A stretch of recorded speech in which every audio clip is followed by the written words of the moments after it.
Video ini berisi rangkuman materi mata pelajaran Bahasa Indonesia untuk siswa kelas 8 semester 1 dan 2. Materi video. Bab 1 berita seputar Indonesia. Bab 2 iklan sarana komunikasi. Bab 3 mengenali unsur-unsur teks eksposisi. Bab 4 indahnya berpuisi. Bab 5 urutan cerita menarik dalam eksplanasi. Bab 6 ulasan tentang karya kita. Bab 7 berbahasalah secara persuasif. Bab 8 drama kehidupan. Bab 9 kembangkan kegemaran membaca. Namun sebelum mulai, jangan lupa untuk klik like, subscribe, dan tekan loncengnya agar kalian mendapatkan pemberitahuan jika ada video terbaru dari kami. Bab 1 berita seputar Indonesia. A. Menentukan unsur-unsur berita. Ada 6 unsur dalam berita. Yang pertama adalah apa, kedua di mana, ketiga kapan, keempat siapa, kelima mengapa, dan keenam bagaimana. Keenam unsur berita tersebut dikenal dengan nama adik Simba. B. Meringkas dan menyimpulkan berita. Yang dimaksud kesimpulan adalah kata-kata terakhir dari suatu uraian, di mana pada kesimpulan harus memuat unsur-unsur berita dengan rumusan lebih ringkas. Dengan demikian, kesimpulan tentang isi suatu berita harus berisi pokok-pokok informasi berupa adik Simba, yaitu apa, di mana, kapan, siapa, bagaimana, dan mengapa.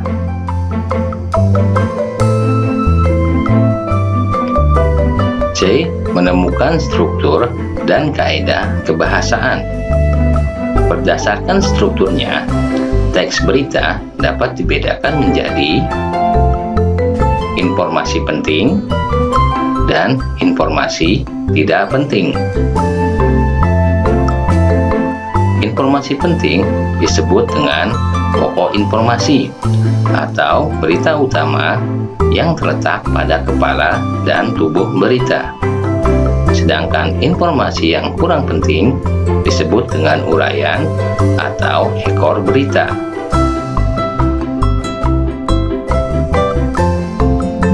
Kaidah kebahasaan pada berita meliputi penggunaan bahasa bersifat baku atau standar dan penggunaan kalimat langsung bervariasi dengan kalimat tidak langsung. D. Menyampaikan informasi dalam bentuk berita. Dengan membaca suatu berita, kita banyak mendapatkan manfaat. Manfaat tersebut yang dikenal sebagai hasil pemaknaan suatu berita. Hasil pemaknaan berita tersebut memungkinkan bagi kita untuk dapat menceritakan kembali berita yang kita peroleh. Dalam menyampaikan isi berita, kita harus tetap berpedoman pada adik Simba. Bab 2 iklan sarana komunikasi. A. Menentukan unsur-unsur iklan, slogan, dan poster. Iklan adalah teks yang mendorong, membujuk masyarakat agar tertarik pada barang atau jasa yang ditawarkan. Unsur yang ditampilkan dalam iklan bisa berupa gambar, tulisan, suara, dan video. Slogan adalah perkataan atau kalimat pendek yang dipakai sebagai pegangan hidup. pada slogan lebih mengutamakan kepadatan makna dan kehematan kata-kata. Slogan sering disebut dengan moto atau semboyan.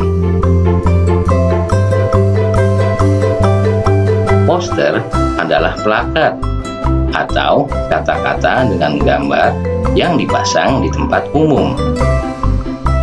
Fungsi poster adalah untuk memberikan informasi tentang ide atau hal penting lainnya kepada masyarakat. Poster yang baik harus mengandung unsur kata singkat, jelas, menarik, lengkap. B. Menyimpulkan pesan dan informasi dalam iklan. Kita dapat menemukan dan membaca iklan hampir di setiap tempat kita berada. Seakan-akan iklan mengikuti setiap langkah kita. Hal itu tidak mengherankan, karena iklan memiliki fungsi informasional dan transformasional. Sehingga iklan dapat berpengaruh terhadap gaya hidup, selera, dan jati diri kita. C. Menelaah pola, struktur, dan kaidah kebahasaan iklan. Iklan dapat ditemukan di setiap tempat dan waktu yang berbeda. Iklan dapat kita temukan di TV, surat kabar, majalah, bahkan di tepi jalan raya. Bentuk iklan sesuai dengan karakteristik dalam pola penyajiannya. Iklan yang disajikan di radio akan berbeda dengan yang disajikan di TV, koran, ataupun majalah. Di samping medianya, keragaman iklan juga dapat dilihat dari berdasarkan isinya. Menurut isinya, iklan dapat dibedakan menjadi iklan pemberitahuan, layanan masyarakat, dan iklan penawaran. Bab 3. Mengenali unsur-unsur teks eksposisi. A. Mengenali unsur-unsur teks eksposisi. Teks eksposisi adalah teks yang berisi penilaian, dorongan atau ajakan kepada masyarakat atau khalayak.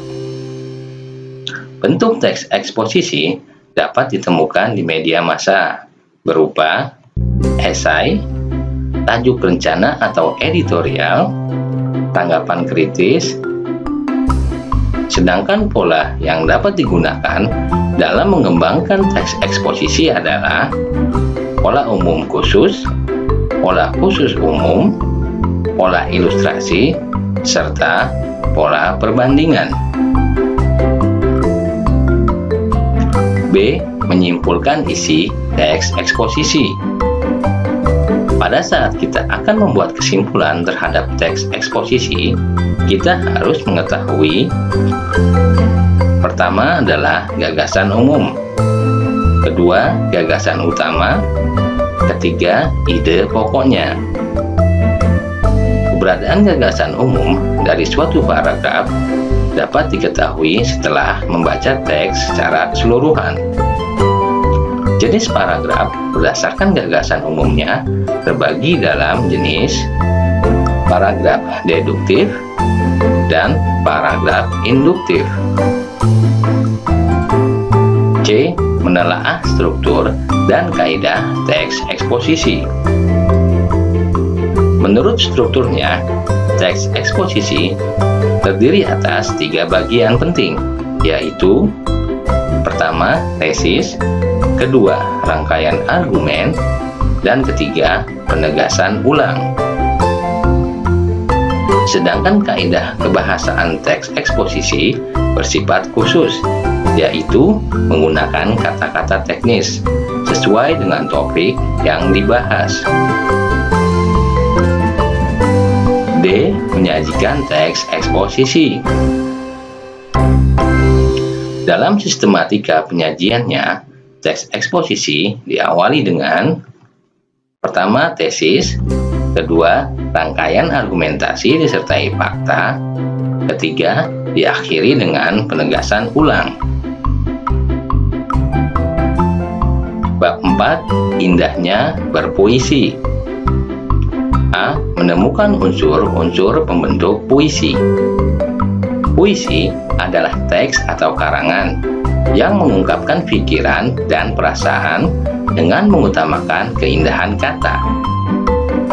Teks puisi memiliki unsur-unsur seperti majas dan irama, penggunaan kata-kata konotasi, kata-kata berlambang, serta pengimajinasian. B. Menyimpulkan isi puisi. Untuk dapat menyimpulkan isi puisi, kita harus perhatikan isi puisi secara mendalam. Dengan mendalami isi puisi, dapat diketahui jenis puisinya. Apakah itu puisi naratif, puisi deskriptif, atau puisi lirik? C. Memilah unsur-unsur pembangun puisi. Di dalam puisi terdapat unsur fisiknya, yaitu majas, kata-kata konotasi, dan kata berlambang. Unsur fisik tersebut dapat dengan mudah dikenali langsung oleh pembaca. Di samping itu, juga terdapat unsur batin, yaitu unsur yang tersembunyi di balik unsur fisik. Unsur batin dalam puisi meliputi tema, amanat, perasaan penyair, serta nada penyair terhadap pembaca. Bab 5. Urutan cerita menarik dalam eksplanasi. A. Menentukan ciri-ciri teks eksplanasi. Teks eksplanasi adalah teks yang disajikan dari peristiwa yang terjadi di lingkungan kita. Misalnya, gempa bumi, banjir, atau bencana alam. Dapat juga peristiwa yang terkait dengan masalah sosial budaya, politik, dan ekonomi. Ciri teks eksplanasi adalah terdiri atas paragraf-paragraf. Setiap paragraf mengusung sebuah topik, dan kalimat pada paragraf tersebut berupa fakta. B. Meringkas teks eksplanasi. Langkah-langkah meringkas teks eksplanasi adalah: pertama, pahami dulu gagasan pokok setiap paragraf. Kemudian, memadukan gagasan pokok di setiap paragraf menjadi teks baru yang lebih ringkas. C. Menelaah isi, struktur, dan kaidah teks eksplanasi. Menurut isinya, teks eksplanasi menjelaskan suatu proses kejadian yang baik terkait dengan alam, sosial, maupun budaya. Berdasarkan strukturnya, teks eksplanasi diawali dengan pengenalan fenomena, lalu dilanjutkan dengan rangkaian peristiwa, sampai dengan ulasan. Sedangkan kaidah kebahasaannya menggunakan konjungsi kausalitas, misalnya sebab, karena, oleh sebab itu, oleh karena itu, atau sehingga. Kronologis, misalnya kemudian, lalu, setelah itu, dan pada akhirnya. Juga menggunakan kata benda yang merujuk pada fenomena. Selain itu, kadang menggunakan kata-kata teknis sesuai dengan topik. Bab 6. Ulasan tentang karya kita. A. Menunjukkan ciri-ciri ulasan. Ulasan adalah menceritakan kembali apa yang telah dibaca, ditonton, ataupun yang diketahuinya. Tentu saja, teks ulasan ini lebih ringkas dari teks sebelumnya, sehingga ulasan memiliki ciri-ciri lebih singkat, ringkas, dan padat. B. Menjelaskan kembali teks ulasan. Di dalam menjelaskan kembali suatu teks, tentunya dipengaruhi oleh subjektivitas. Oleh sebab itu, dalam teks ulasan memiliki kelebihan dan kekurangan. Kekurangannya adalah struktur teks yang tidak lengkap atau isinya tidak jelas. C. Menelaah struktur dan kaidah ulasan. Struktur teks ulasan terdiri atas bagian-bagian, misalnya identitas karya, orientasi, sinopsis, analisis, dan evaluasi. Terkadang di dalam teks ulasan terdapat rekomendasi berupa saran-saran kepada pembaca. Bab 7. Berbahasalah secara persuasif. A. Menemukan ajakan dalam teks persuasif. Teks persuasif adalah teks yang berisi ajakan atau bujukan. Pembaca didorong untuk mengikuti harapan penulisnya. Ajakan tersebut ditandai dengan digunakannya kata-kata harus, hendaknya, sebaiknya, dan sebagainya. B. Menyimpulkan isi teks persuasif. Langkah yang harus ditempuh dalam menyimpulkan teks persuasif adalah membaca keseluruhan isi teks, kemudian mencatat bagian yang penting, lalu memahami hubungan logis antar bagian, dan menyimpulkan isi teks secara singkat dan jelas. 8. Drama-drama kehidupan. A. Mendalami unsur-unsur drama. Teks drama adalah penggambaran kehidupan dan watak manusia melalui akting yang dipentaskan. Ciri utama drama adalah berupa cerita, berbentuk dialog, dan dipentaskan. B. Menafsirkan kembali isi drama. Untuk dapat menafsirkan kembali isi drama, imajinasi kita tentang cerita drama dapat membantu. Adanya kesan yang menarik dari suatu drama akan memudahkan kita dalam menafsirkan kembali. C. Menelaah struktur dan kaidah drama.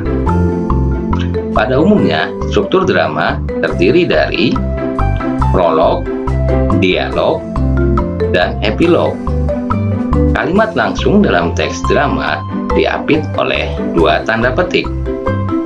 Teks drama terdapat kata-kata yang tidak baku. Bab 9. Kembangkan kegemaran membaca. A. Menggali informasi dalam buku fiksi dan non-fiksi. Buku bacaan dapat dibedakan ke dalam dua jenis. Yang pertama adalah buku fiksi, dan yang kedua buku non-fiksi. Contoh buku fiksi misalnya kumpulan dongeng, cerpen, novel, atau drama. Contoh buku non-fiksi misalnya buku pelajaran, ilmiah populer, atau biografi. B. Menyajikan peta konsep dalam isi buku fiksi atau non-fiksi. Isi buku umumnya terdiri dari beberapa bab yang terbagi pula dalam sub-bab. Namun, untuk buku dongeng lebih mudah dipahami apabila disajikan dalam alur. C. menelaah unsur-unsur penting dalam buku fiksi dan non-fiksi. Untuk menemukan daya tarik dari bacaan, dilakukan dengan langkah membaca buku secara keseluruhan, memahami makna, tema, penokohan, dan unsur lainnya, dan mencatat hal-hal yang menarik.